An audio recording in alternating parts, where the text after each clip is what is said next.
So in this video I'm going to give you some more tips to improve your side kick with a few different exercises and a few different ways to think about the kick, Yokogeri Kikomi.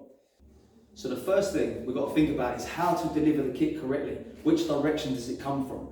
And which muscle groups are we using? The most common mistake that I seem to see in many dojos with the side kick is that it ends up becoming a mawashi-geri. The path of the kick is incorrect. This may be due to a lack of landing on pads or impact work, bag work, but I'm going to show you how to correct that right now. So the issue is this: the knee comes up, but from that position now, people extend the kick this way, which of course we know is mawashi-geri because it's coming from this angle. Okay, what we want to be doing is taking it from the inside, leading with the heel and thrusting the kick outwards towards the target. Okay, using the glutes and that hip extension action. So an exercise I like to use to teach this motion is from our basic or our Kion exercises we do in karate.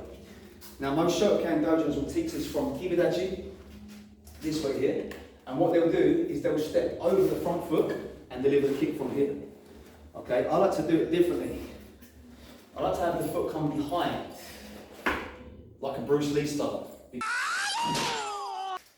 When the foot comes behind, the hips are now set up correctly for the kick. I'm showing my hip to the opponent, this way. This is the angle I need to get for my side kick. So when I chamber, I kind of can't go wrong now. All I've got to do now is extend the hip into the target from there, and I can come down into Kibidachi. The problem with stepping over the front is that it encourages that mawashi kind of action, the rounded action. Because we've got to do a lot more work. We've got to come from here and we've got to take our foot to the front and then extend the kick out. Whereas the way I prefer to do it, having the foot come behind, sets my hips up nicely for that kick.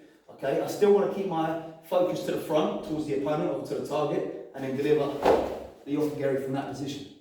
The second tip or second exercise to improve your side kick and the strength and stability of your hip muscles around it is this exercise right here. So what I'm going to do is I'm going to have my foot placed on the target first of all. He's going to give me a push back. I'm going to stabilise on that back foot and drive back in again. Okay, so I have my foot placed on the pad. He pushes me back. I keep my balance, drive back in to send the kick back in from that position. I must maintain that chambered position the entire time. So I don't want to be here and he pushes and I drop because I've just restarted again.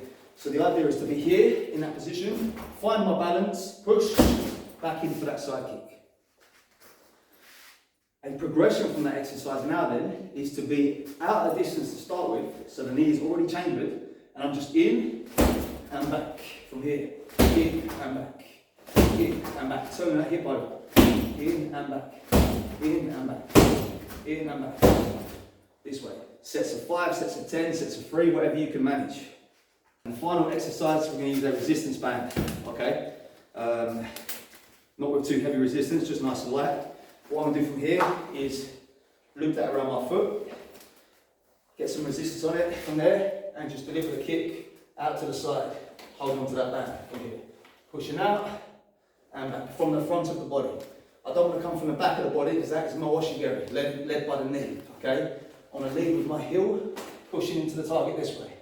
Back and push, back and push, this way. So if you've made it to the end of this video, thank you very much for watching. Don't forget to subscribe if you haven't done already.